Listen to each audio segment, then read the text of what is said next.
Hey, everybody. Thank you so much for tuning in to the Joshua Bridwell Show. This is the podcast where we talk about personal and professional growth. And today I have an incredible guest with me. Whenever I think of just what a leader should be, this is probably the best leader that I have in my close circle that I talk with each and every day. He's been an incredible mentor to me, an incredible friend. We have the incredible David Jones. He is the general manager for Booster for Texas or North Texas and Oklahoma, our Red River market. So, David, why don't you tell them just a little bit about yourself? What it is that you do? Yeah, thanks for having me, Josh. I appreciate those kind words. That was very generous of you, and I've loved getting to work with you as well, especially in the last month or so as we've gotten to work closer together. So, what I do, in short, is help to grow the market. I work for Booster. Incredibly grateful for the opportunity that I have, and I get to work with, as you said, North Texas and Oklahoma. We also serve into a little bit of Shreveport, up into Springfield, Missouri, over to Midland, Texas. Kind of all over that territory. And so my ultimate responsibility is for growing and developing our market, our business, which of course is our clients, and then growing and developing our team. And so those two things are what get most of my focus. Incredible. And how long have you been doing that? I've been in this job title for about 10 years. I've been with Booster since 2009. Gotcha. And when you started with Booster, you weren't here in North Texas. I was, yeah. Oh, or you weren't? I had just decided I wanted to move from North Carolina to Texas. There was a family I got time with at camp, and I just wanted to see what faith looks like for this family day in and day out. They had a garage apartment. So I decided to make the move and then needed a job. So I was looking, back in the day on Craigslist for anything and everything I could find. I interviewed to be like a pest control, an exterminator. That didn't go well, which I'm very thankful for. And a friend of mine from camp had heard about Booster, had worked for Booster. He got me an interview, and rumor has it he's the main reason my boss said, "Okay, we'll give this guy a shot." That's awesome. Well, the reason that I really wanted to dive into that question, and especially one of the reasons that I wanted to highlight just what an incredible leader you are, is you're a great leader, not only in the good times, but in the really stressful times as well. And when I think about stressful times professionally, and in many, many ways personally, I think back to what happened in 2020. And this was a scary time for Booster. I'm sure it was a very scary time for the Joneses, as it was very scary for the Bridwells. But during COVID, how did you really rally and unify your team? And how can that be applied to everyday stressful team engagements? Yeah, I don't look back fondly on COVID.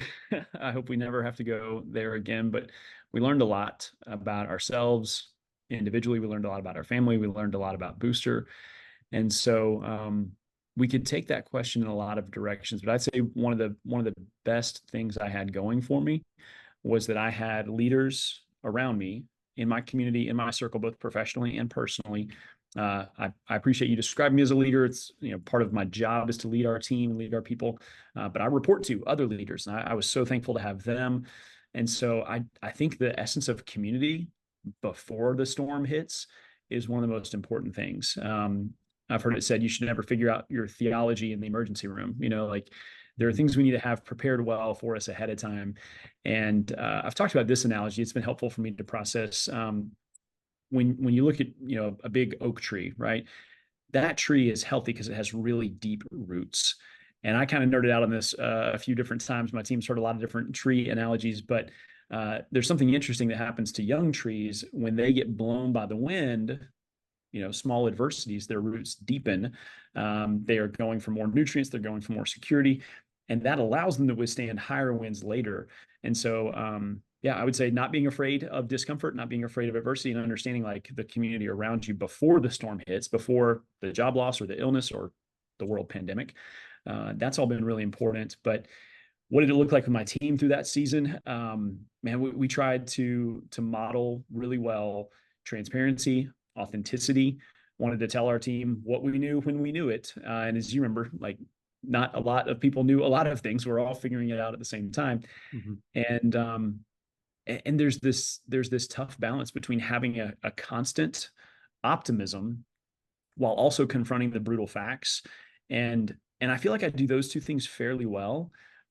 There's not a lot that deeply troubles me. And I think that comes back to just having a faith that is more than me and more than Booster and more than just, man, I hope this works out. But I have a very deep faith that the Lord is in control, come job loss or tornado or pandemic or what have you. And I don't say that in a fluffy sense. Like, my family and I have walked through some really deep tragedies and very significant ones that leave some emotional, spiritual scars. But having that confidence beyond my own ability, right? Like, I have to go to sleep pretty much every night. And even in that act, I am submitting to the idea that the world is going to keep on spinning without my efforts. So I think all of that is really important. But one of the things that I thought I learned through COVID, and really just these last few months have reminded me there is more to learn. It's important to have eternal optimism. It's important to have a brutal confrontation of the facts.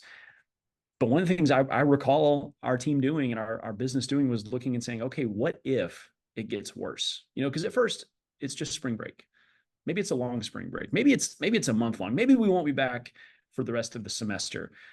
But we had teams that were modeling out in the home office, like, what is the financial impact of this if we don't come back in the fall? And even this past semester, our clients had their best year ever because of a lot of different factors. Booster had one of its toughest years ever, taking COVID, out for a second. And while I was consistently confronting the brutal facts, I didn't pause to say, man, let me kind of play this out. What if it continues to get worse? What if it continues to get more challenging? What if the hill gets steeper? And that's an area that I'm continuing to work on. I'm a big believer that, the lesson continues until the lesson is learned. And those are all pieces of that puzzle. But I think that is all part of it. And then ultimately for my team, I think what they would say is, before COVID hit, David was in it with us. And when COVID hit, David was in it with us. And that doesn't always mean that the general has to be in the trenches with the troops. There's value in that. I struggle to pull myself out because the general has to see the larger landscape and see, beyond the fog of war. But there's very key moments to step into and engage with our people. And I'd be lying if I told you it only went one way. It's both ways. July 24th of 2020 was the day we had our kind of nationwide furloughs and layoffs.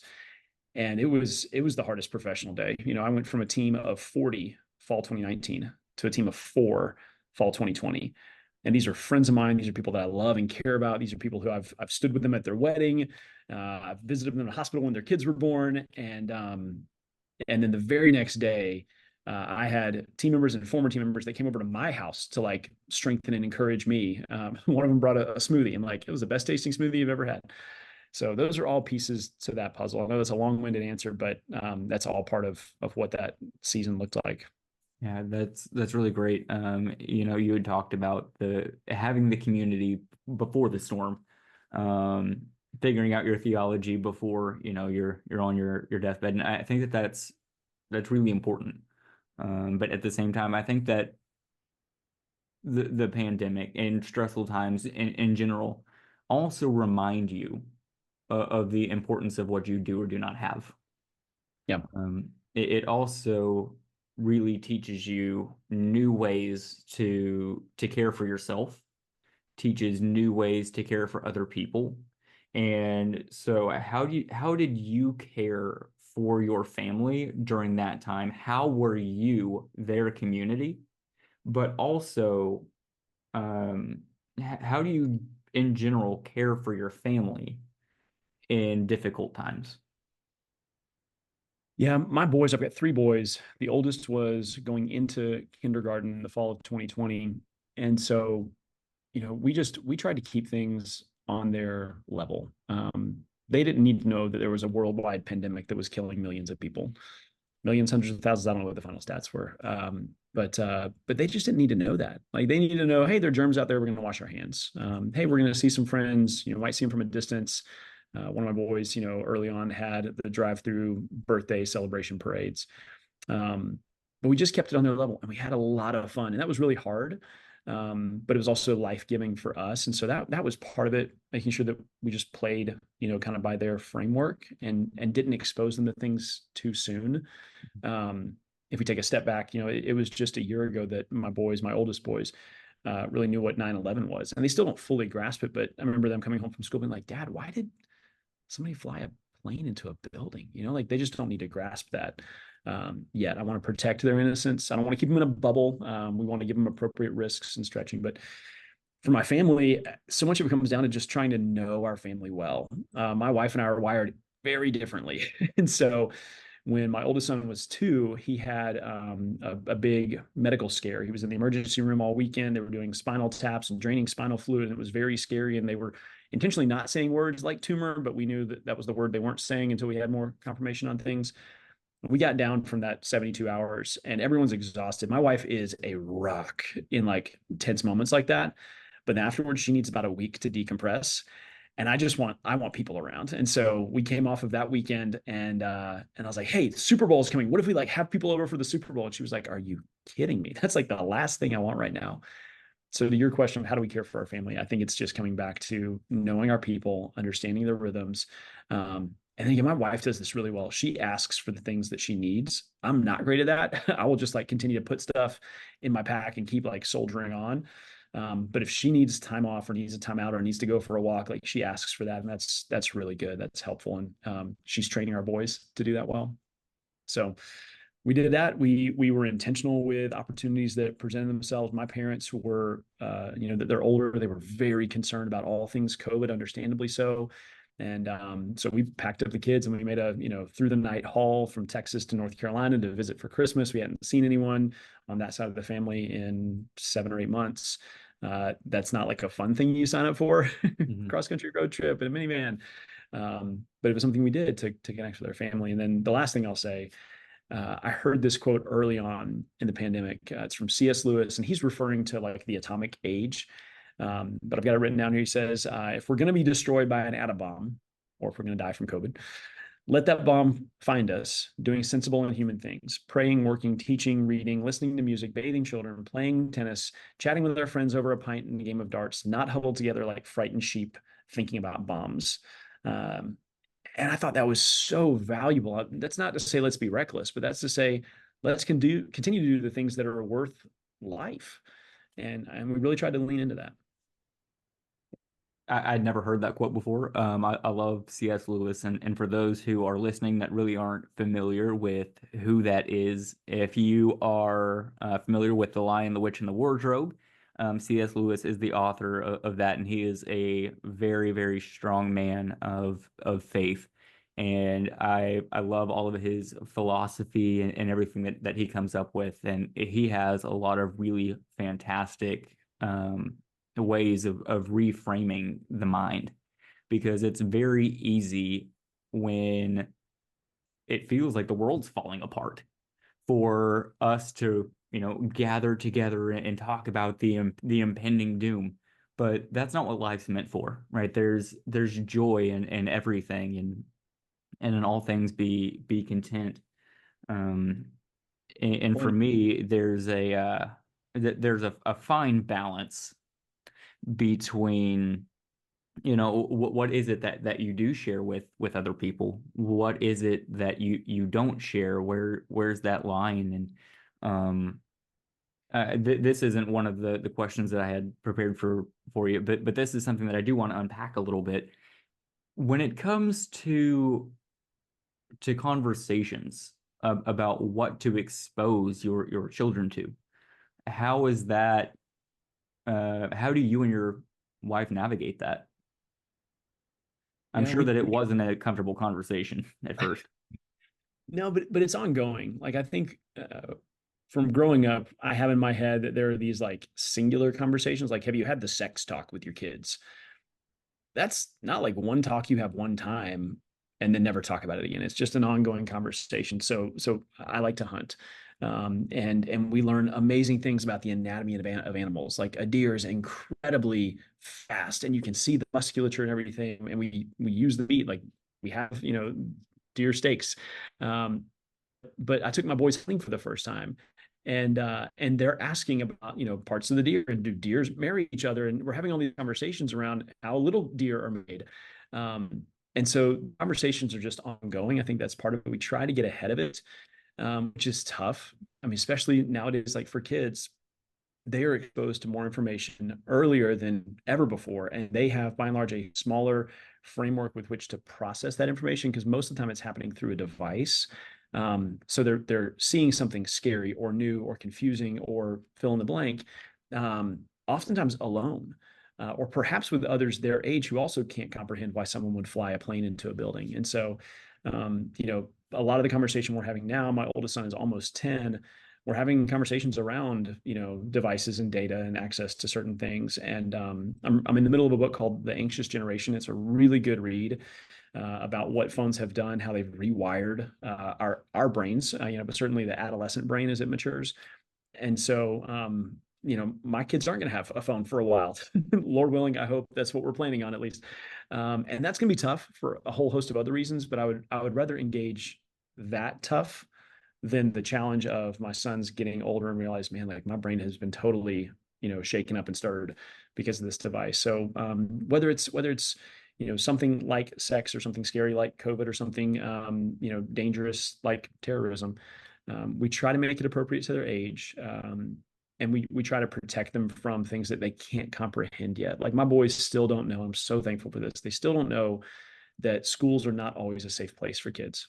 They love going to school every day. And I think that innocence won't last for probably another year, but we don't need to shortchange it. So let's enjoy that year. Let's soak it up.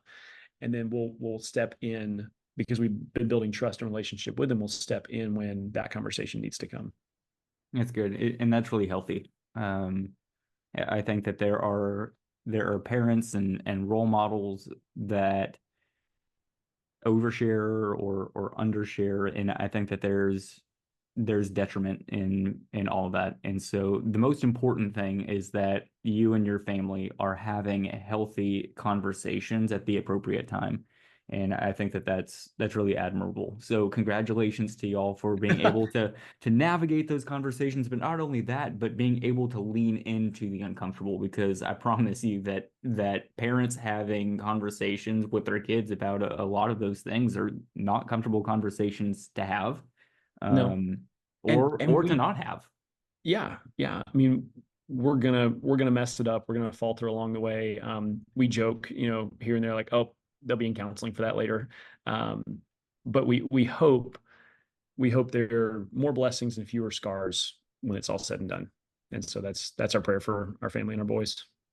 Yeah, absolutely. Well, I do appreciate you sharing. I want to take this conversation in a little bit of a lighter direction, and just get to know a little bit about you and your growth journey. And so,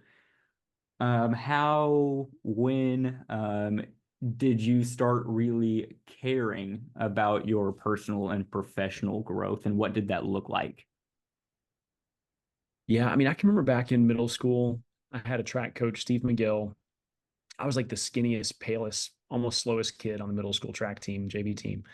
And Miguel ran the hurdle crew, and the hurdle crew was like the core. They were the fastest and they were the best. Uh, and early on, he was like, "Hey, why don't you come run with us?" I don't know what he saw in me. I'm not saying that facetiously. Like, I don't know why he said that, but that was one of the first steps toward feeling like I could do more than maybe just what I'd initially been given. And I had a healthy body. Like I said, I was like 94 pounds soaking wet in eighth grade, but like healthy body, but wasn't a fast runner. But like, man, maybe I could get stronger. Maybe I could get faster. And I'd say the core of that is just someone believed in me. I had camp directors that, again, believed in me. I had coaches and teachers in high school who believed in me. I had my first boss in Booster, Ben, and later CEO Chris, that spoke affirmation and opportunity to me. And that didn't mean that it was immediately mine to take. Like, it maybe something I'm working toward.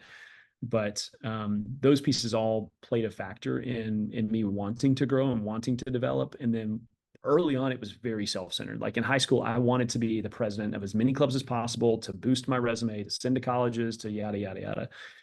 And what I realized over time is the best leaders, like the best leaders, are servant leaders. And it's not about the leader flourishing at the cost of the people that he leads, but it's about those you lead flourishing because you're a good leader and a healthy leader. And I think this ties back to some of the COVID piece, but by and large, healthy leaders lead healthy teams. Healthy leaders lead healthy families. And to the first thing I said about community, COVID was a bear, professionally and personally, spiritually. Like it weighed on all of us in significant ways.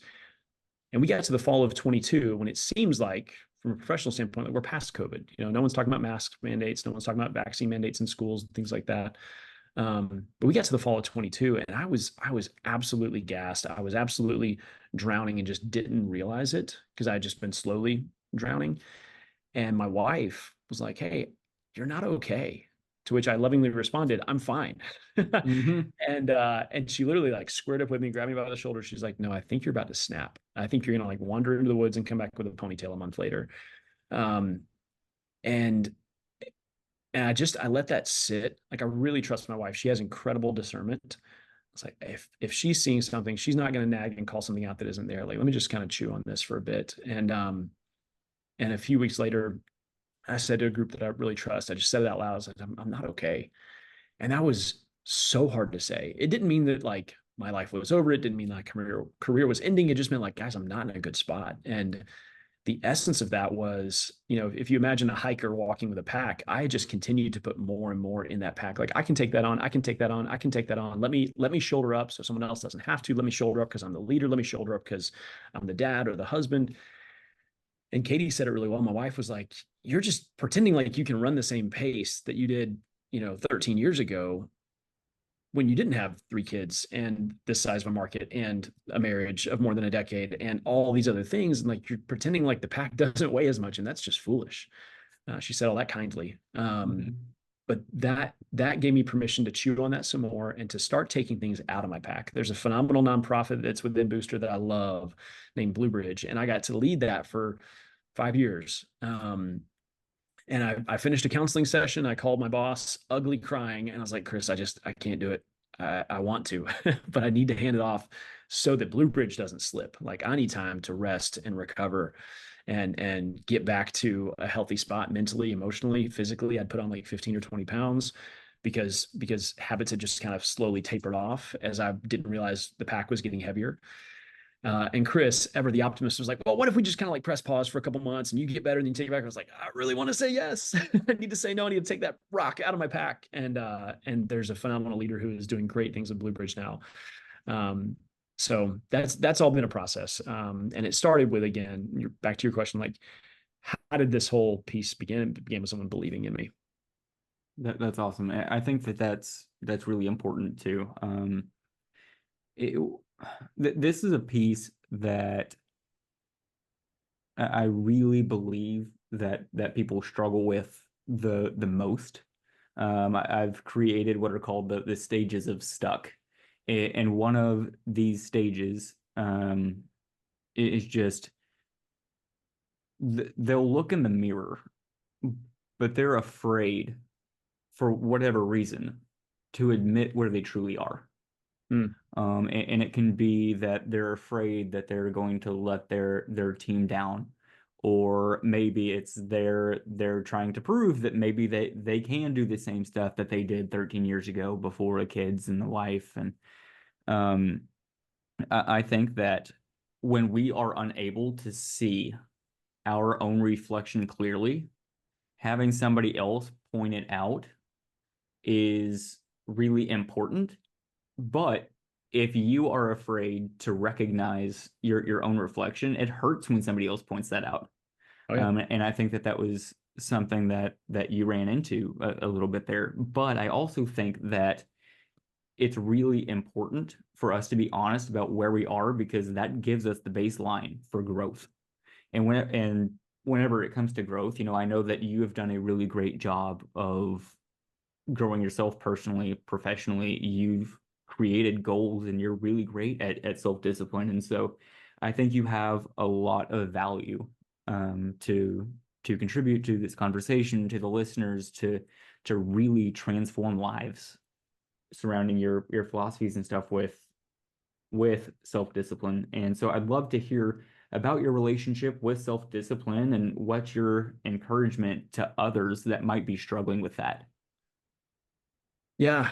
I think some people are naturally more inclined to have strong self-discipline, but I think the vast majority 99% of us, we just need help along the way. And sometimes that's just one person. So fall 22, things were upside down. I finally said, I'm not okay. And Jordan Kaufman, who is one of my peers, he's the general manager of Southern California. He's a freak athlete. Dude can do like 40 pull-ups. He's running like 6:30, marathons, 6 minute, 30-second average miles for marathons. Incredible athlete. And he came alongside me. He's like, hey man, like, would you want to just kind of sync up and do like a day in, day out, push for the next month and a half, 2 months? And I just needed someone to come alongside. And so, in a good, healthy season, yeah, like my self-control's pretty solid. Food is my enemy. Food is my comfort.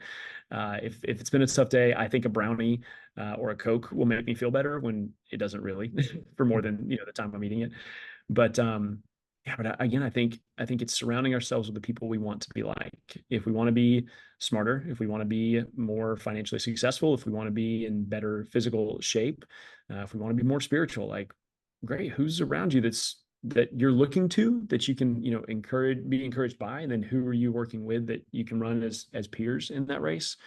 That matters so much. And if you're in a season of considering dating someone or marrying someone, gosh, who you marry is an absolute game changer. It'll be one of the biggest blessings or one of the biggest challenges in your life. And that person, although they will change so much, like my wife is a very different person as a mom of one, of two, of three, as a small business owner. Like, she's changed infinitely as I have. But who that person is and how they push you forward and encourage you and admonish you and sharpen you is a game changer. So I would say when it comes to self-discipline, again, setting things well before the storm hits is really important. It gives you some margin to backslide a little bit. That's okay. Like, for most people, COVID probably wasn't the peak of their physical fitness levels. But for folks that were already, a few steps ahead, they had a little bit of give, a little bit of cushion. And that just comes back to, again, like, understanding day in, day out, I want to do things that are uncomfortable, so that when I have to do things that are uncomfortable, it's not a surprise. Like, I'm familiar with that terrain. I'm familiar with that environment.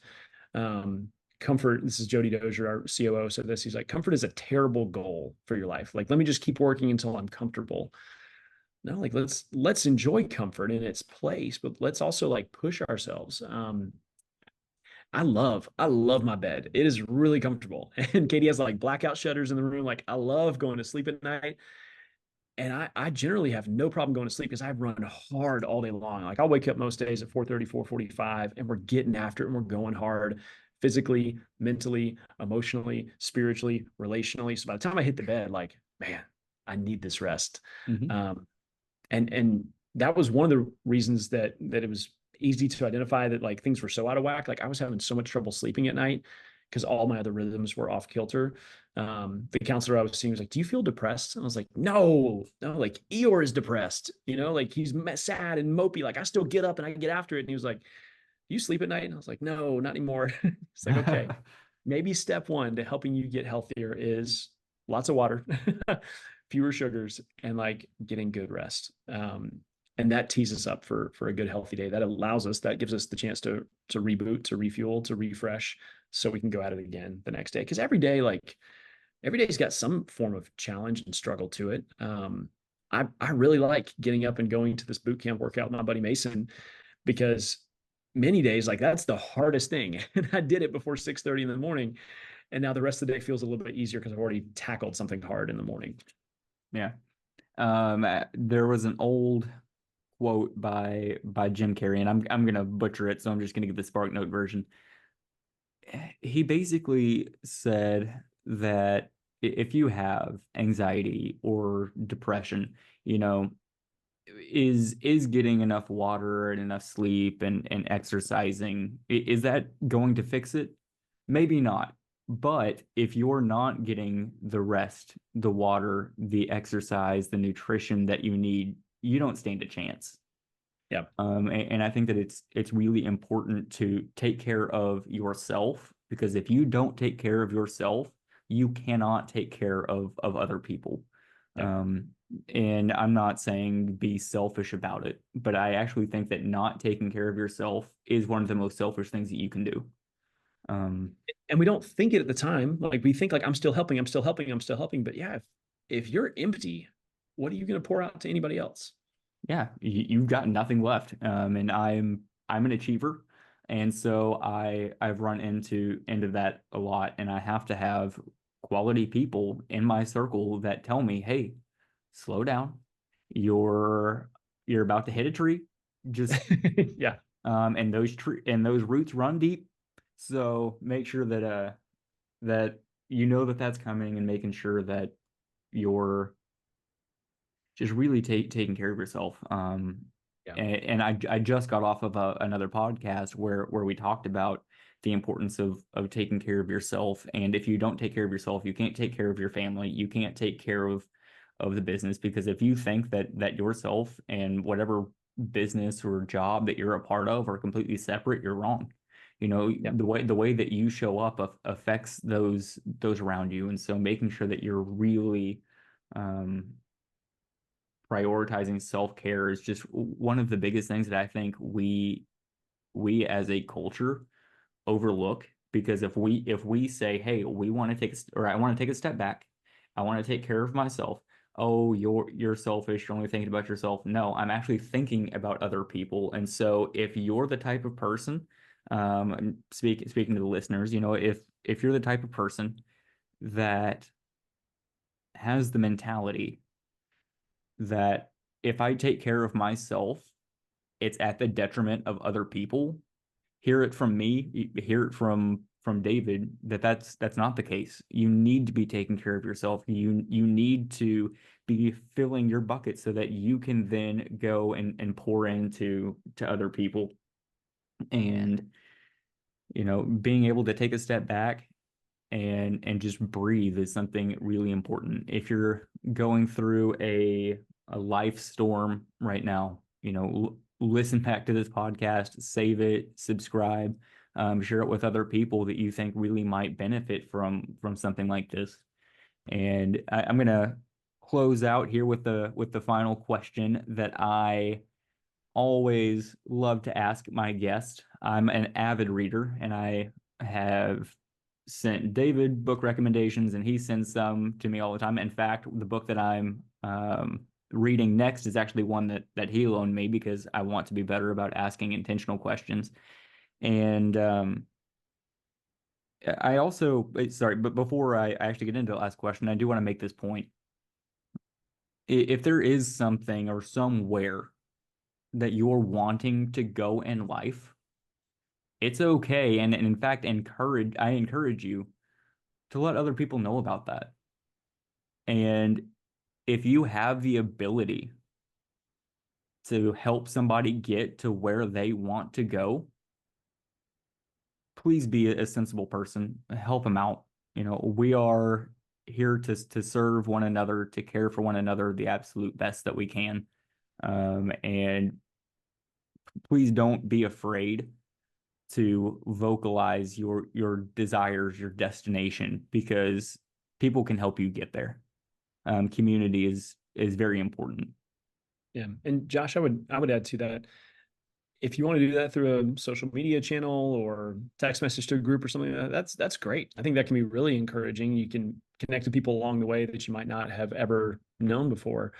But in a world that I think idolizes the breadth of communication, the depth is, from my experience, the most and the more significant. And so I would rather go deep with 2 or 3 or 4 people than go wide with 10 or 12 or 52.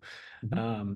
And so I would encourage you, as you share, as you ask for help. That's one of the bravest things you can do, whether that's help to get where you're going or help to say I'm stuck in a hole right now. I need help getting out.